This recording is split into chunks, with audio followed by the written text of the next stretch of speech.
Réunion surtout le président Moustapha Natongo, na chancelier la télévision. Na yesu n'a pas sabino actualité politique où ils ont dominé sur le terrain. Premièrement d'abord, tokolobe la basije belé mais tous aura même 30-45 minutes. Tu peux sabino actualité pour te remettre déjà pourquoi. Ou binonio surtout au bolenga Rolanda biso pour comprendre qu'est-ce qui se passe, qu'est-ce qui se prépare par rapport à l'actualité politique où ils ont à niveau Mbokana biso. Premièrement d'abord tokolobe la toujours.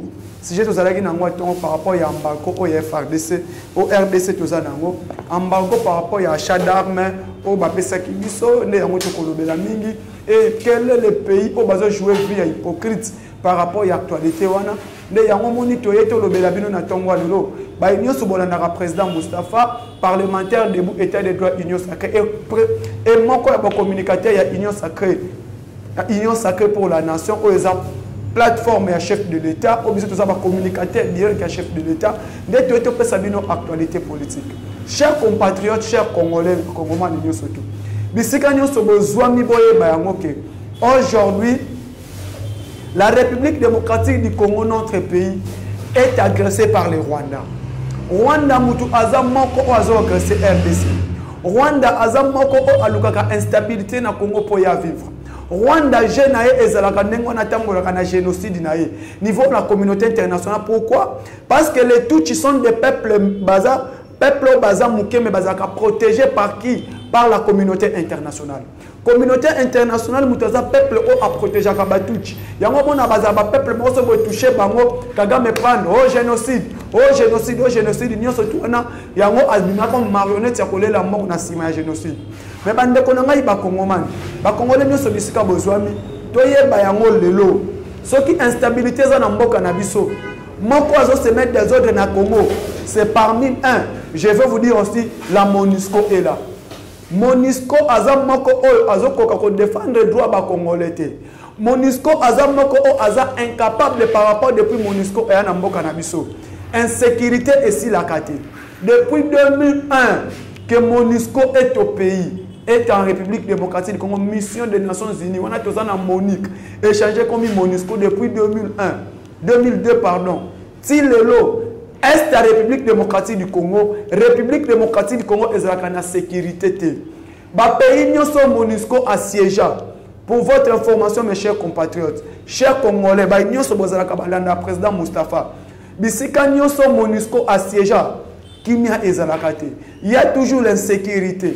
Yango moko tolobi comment la MONUSCO est incapable ya ko plaider na massacre zo le kana est na conseil de sécurité ONU.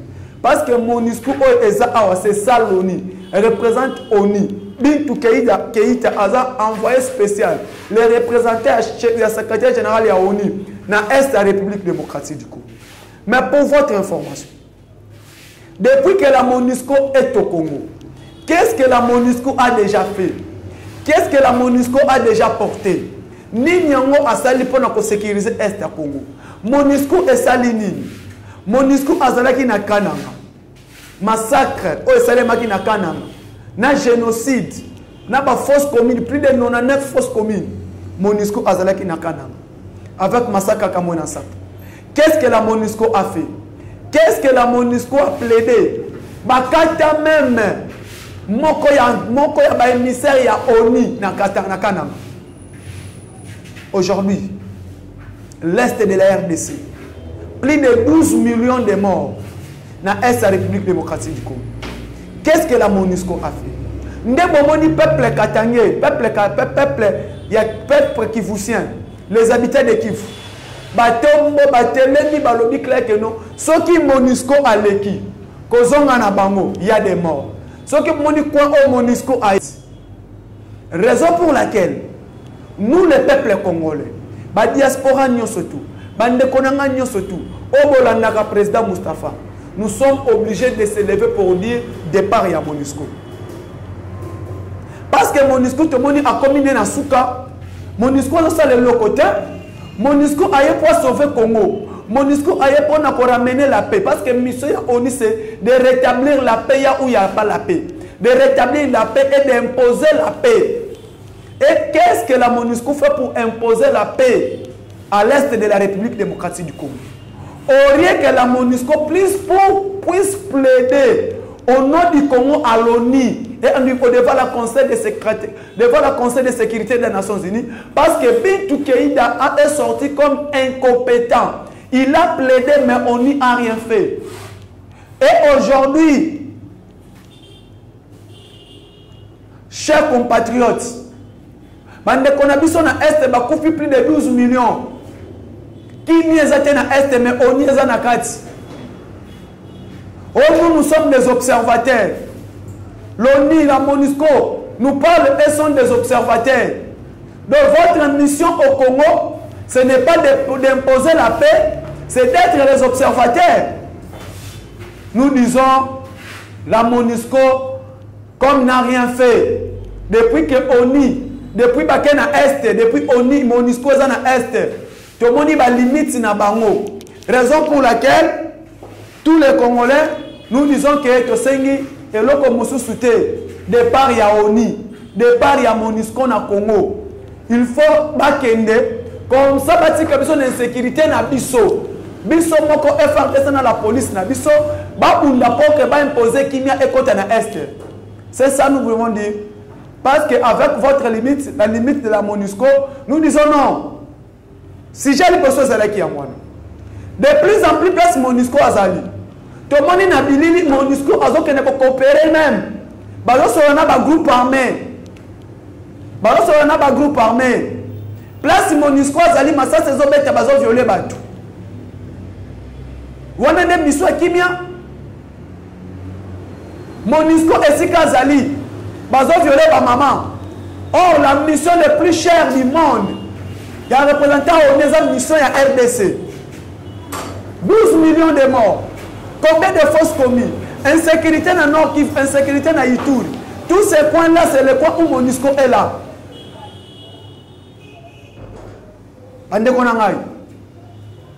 Vous êtes obligés de soutenir cette mission. Il y a des parts à ONU, des parts à MONUSCO dans Congo. Il faut tout ça là yango. À part Rwanda bande konanga ba Congolais. Bintou Keïta moko oza général ya MONUSCO. Na Est, tant que les Congolais te lobby, le Congo est agressé par les Rwandais. Parce qu'on avait des éléments. On a arrêté des militaires rwandais. Na Est, na carte ya groupe ba M23, na ba carte. Ba capturer bango mission de contrôle. Ba ye basali contrôle. Toke plus loin to moni na bateni ya armée, na bateni ya Rwanda. Made in Rwanda bateni au M23 zolata. Bakangimi balé président yango alobe yango aketi nangola, il a parlé ça devant président Lorenzo. Mais moko général il y a MONUSCO. O ba représenter to mission d'insécurité. Et ça mission pour la paix à ONU na Congo, mais mission à ONU na Congo ça mission de l'insécurité. To bengango bongo. Appelez plus loin le que non, nous n'avons pas vu des militaires rwandais. Baza ba rwandais. Na ngambo M23 sont pas des rwandais. Na ngambo pe RDC ba moni ba FRPIT. Na ngambo RDC ya Ebiso. O ba frappé biso baza ba militaires rwandais sont des vrais purement M23. Na ngambo ya RDC ba ngope ba MONUSCO ba lobi ba moni ba FRPIT. Mais pour votre information mes chers Congolais, pour moi que ONU a joué politique, il y a Maragui, politique, il y a les corbeaux et les renards devant le Congo. MONUSCO. Tous les gens ont des preuves tangibles. MONUSCO Wangani. C'est comme si on a lobby. On a un lobby dans l'Est. On a rebelle M23. Toujours avec Tenia et Rwanda. Na ba carte na bango ya Rwanda. MONUSCO c'est biso wana subaza ba Rwanda. Raison pour laquelle moi je le dis, le Congo est agressé non à l'M23, mais sont les Rwandais. Les Rwandais en complice avec l'M23. Ce sont eux qui sèment des désordres dans l'Est à Congo. Donc pour Paul Kagame, na Congo qui mise à la tête pour profiter na yango. Comme il y a l'insécurité na RDC, Kagame profite de cette insécurité pour faire commerce na yé. C'est ça le plan de Paul Kagame. Si le Congo est en paix, il y a l'instabilité dans RDC, moi le Rwanda je ne peux pas vivre. Alors pour profiter, il faut que semer les désordres, amener un climat d'insécurité, d'instabilité pour y profiter à piller minerai à Congo. En complice avec l'ONU, la MONUSCO.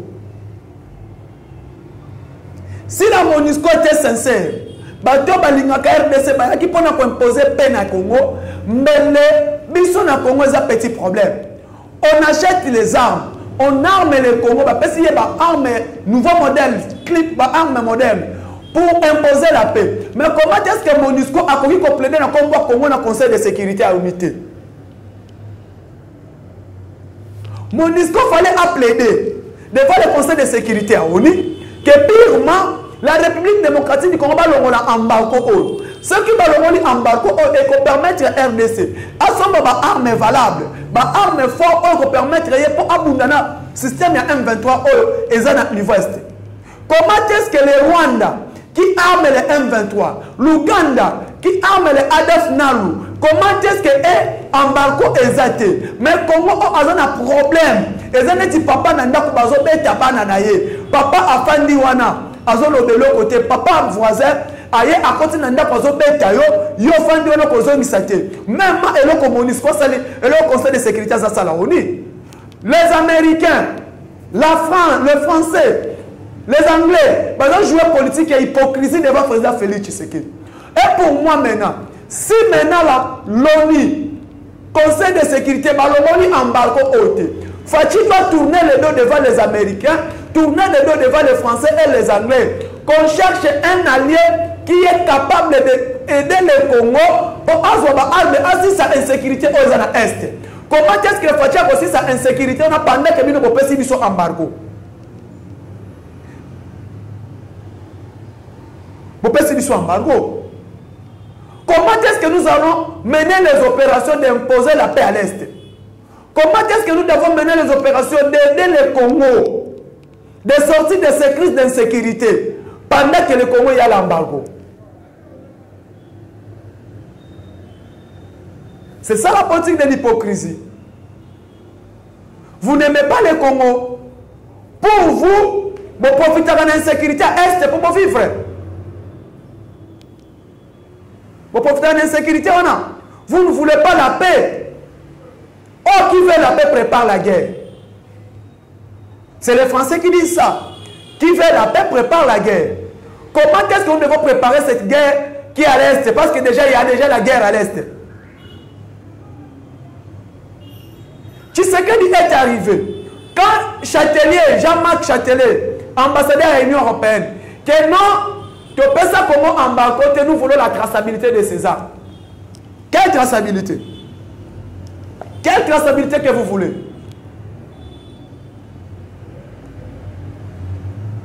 Quelle traçabilité? Nous les Congolais, peuple congolais, nous sommes maintenant déterminés. Nous devons aider le Congo et puis la crise d'insécurité. Nous sommes derrière le chef de l'État. Nous sommes derrière le chef de l'État et nous sommes déterminés, le président est déterminé d'imposer la paix. Alors, comment est-ce que le président va imposer la paix? Ennemi qui a une arme sophistiquée. Arme sophistiquée pour calculer mutu azana commerce na bokasa rancer arme à régler tel mutu na 7e ri à betie bora kwei. Ndemi nduk M23 zo bunda nango. Ezo contre la partie ya Uganda, Rwanda na Soudan du Sud. Traçabilité minduke ezo contre la zone mama M23 ya ngwana. Maintenant comment est-ce que Congo a construit sa bitumba au sous l'embargo? Au niveau, vous n'aimez pas le Congo, Conseil de sécurité, Magoulin. Raison pour laquelle le président doit être déterminé. Parce que Fachi a lobby clair. On a frappé RDC, s'appelle le Rwanda. 2. Il n'y aura aucun cahier de charge, il y a rebelle. Mais ça doit cahier de charge, il y a négociation exacte entre la force armée de la République démocratique du Congo et le mouvement M23. Il n'y aura aucun cahier de charge. Il y a un groupe armé, ADF Nalu et le M23. Nous n'allons pas collaborer avec eux. Donc, un cahier de charge, il y a mon côté. C'est ça la position du chef de l'État. Position, il y a Fatine et il y a Moana. Le président est clair. Le lobby clair, Moutozo frappé Congo et Rwanda. Dans la négociation, à Nairobi. Tous les groupes armés locaux sont déjà mobilisés pour déposer les armes. Programme, mon chef de l'État a établi il y a PDDRC, désarmement, déstabilisation et réinsertion dans la vie civile. Président Alobaki clair, le groupe armé, on a un groupe armé, mais par rapport à militaire et armée, non, il n'y aura pas de mixage dans la forces armées de la République démocratique du Congo.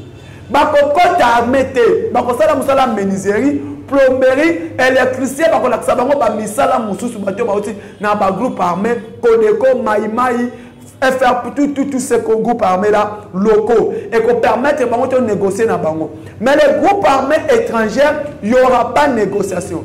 Et si c'est le président de la République est allé plus loin, il a dit ça devant les experts. Pas question, il y a un groupe armé, il y a force armée. Groupe armé étranger, il n'y aura pas de négociation, il n'y aura aucun cahier de charge. Il y a un groupe armé étranger. Et le président dit ceci. Moutozo frappé Congo, c'est le Rwanda. Comme c'est le Rwanda qui frappe la RDC, la coalition a force, il y a armée, il y a sous-région communauté d'État de l'Est. L'Ouganda, Rwanda, à participer. Les armées, les groupes armés, les armées, les pays qui vont participer dans le projet Wana, le Kenya, la République démocratique du Congo, le Soudan d'ici, Tanzanie, la RDC et l'Ouganda. Nous avons la force mixte, sous-régionale, pour imposer la paix. Donc, il n'y aura aucune négociation avec les M23. Mais raison pour laquelle le président Lobby, je me suis impliqué pour dire que le Rwanda ne va pas participer. Parce qu'il y a des portes d'entrée, il y a M23. Et ce n'est pas les M23, c'est le Rwanda. Et aujourd'hui, Kagame qui doit dire, on doit se rencontrer avec Félix Tshisekedi pour négocier. Pour négocier quoi? Continuez de soutenir tes groupes armés.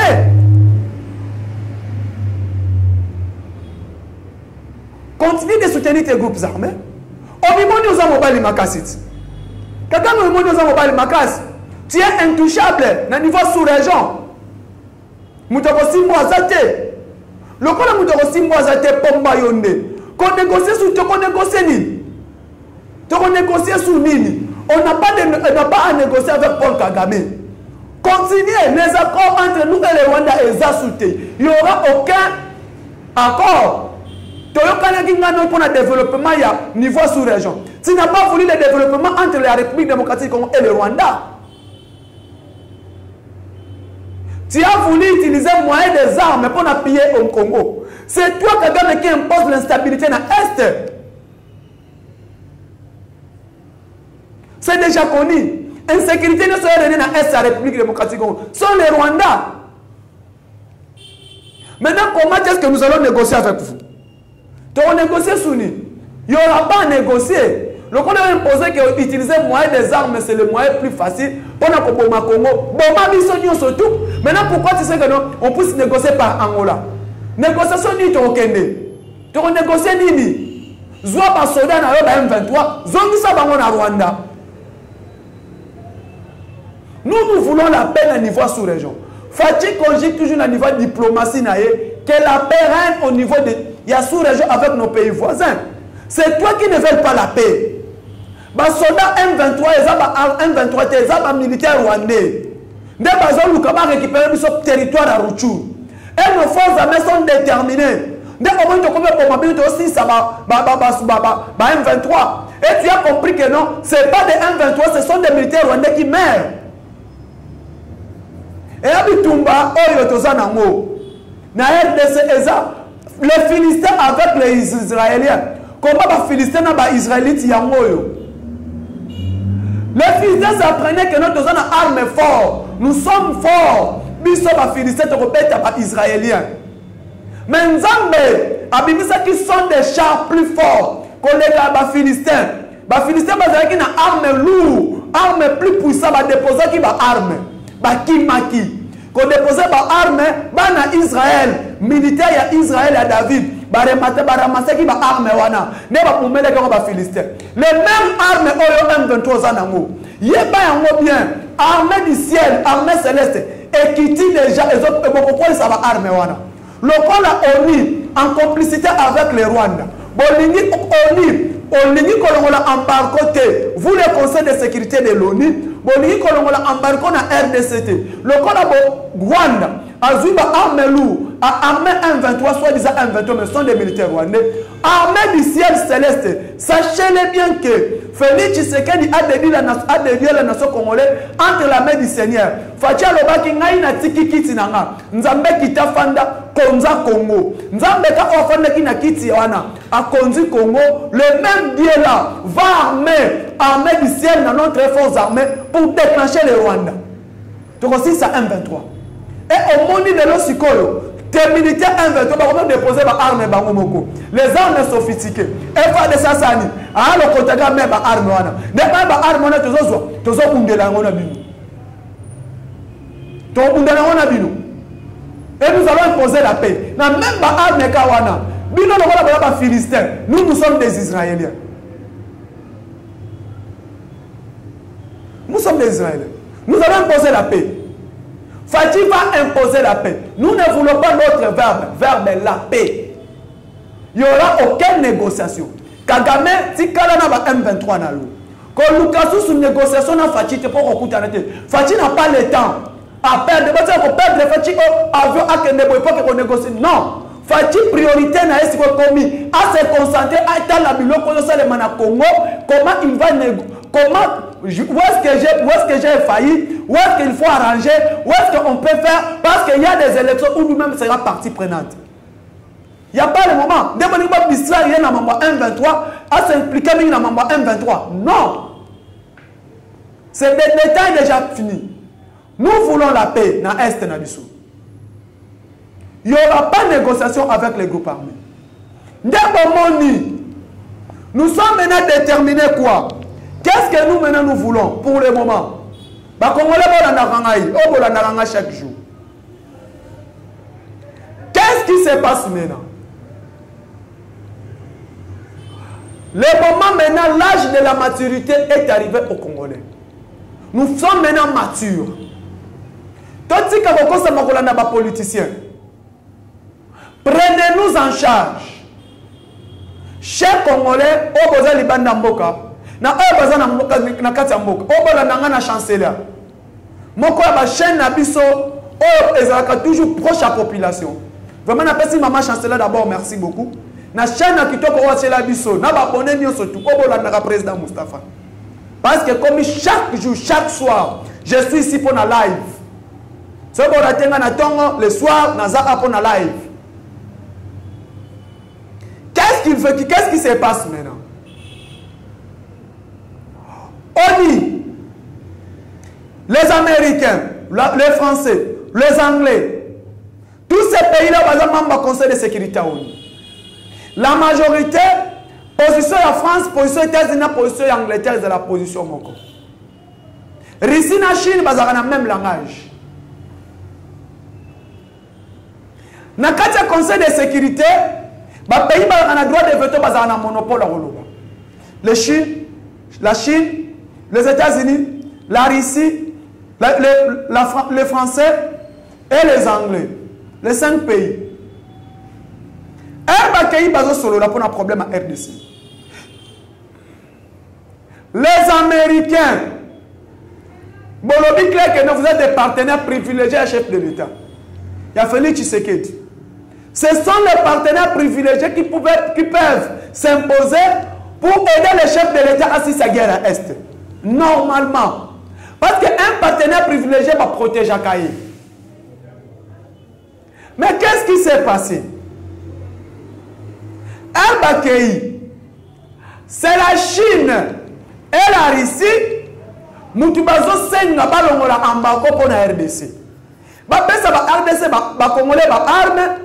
Ba teke Congo et son baminu qui makas pour permettre ebundana M23. Parce que M23 a une armée plus forte que Congo a côté. Maintenant, quand tu vas te comprendre, Les Américains, ont partenaires, soi-disant les partenaires privilégiés. Il y a un mandat au chef de l'État. Qu'on nous dit embargo, pardon. Pour la RDC, et son baba armé. Une année, sous juillet 2023. Mes chers compatriotes, est-ce qu'on est des partenaires privilégiés? Est-ce que les Américains vont au Congo? Ce n'est pas d'abord les Américains, c'est nous-mêmes les Congolais qui doivent d'abord aimer le Congo. Parce que biso ba Congomani, biso ba Congolais, ceux qui ont dit Congo, de s'impliquer, de s'imposer, et pour permettre à biso, donc si ça doit être des zones des zones à Est. Parce que ça va nous aider maintenant. Dès que nous serons, les Congolais, nous sommes le même langage. Les Congolais, tu as une distraction de politiciens. Katumbi n'est pas Congolais de père et de mère. Kabila n'est pas Congolais de père et de mère. Les gens qui sont indi, ils ont un passeport diplomatique. Visa na déjà. Mais puis les Congolais ne sont. Alors pour ça, il faut qu'il y ait une marche devant l'ambassade de France, devant l'ambassade de Grande-Bretagne, devant l'ambassade des États-Unis et devant ces Nations Unies, devant MONUSCO. Pour le dire, nous allons prendre d'autres choses.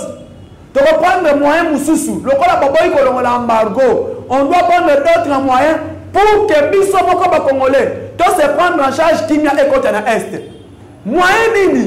Nous allons dire à l'Assemblée nationale, président Pessa Moukongo aux États-Unis, Pessa Moukongo na MONUSCO, Pessa Moukongo na France, on doit maintenant chercher celui qui va nous aider, or vous la partenaire. Privilégié Madame Kosunga Bisso, autant soit Mindou qui te cote à Kimia na Est.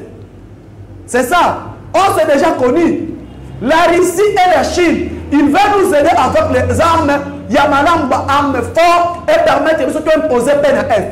Comment est-ce que vous ne voulez pas Fati pour prendre les armes pour passer en bago pendant que celui qui est au monde a des armes lourdes?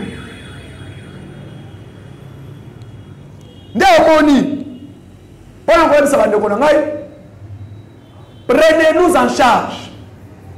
Prenez-nous en charge. Amérique a un partenaire privilégié. Le corps a ligné qu'on s'en a bisoté, a ligné qu'on plaidait pour n'a bisoté. Les 7 ans n'a Jean-Marc Châtelier. Jean-Marc Châtelier, c'est un diplomate. Azolo le langage diplomatique. Châtelier, c'est un diplomate. Maintenant, nous-mêmes, nous sommes obligés de se prendre en charge. Marche Kozala, j'ai dit. Dans le siège devant l'ambassade de France, devant l'ambassade des États-Unis, devant MONUSCO. MONUSCO te quitter le Congo Kende. France te dit Bango, même américain.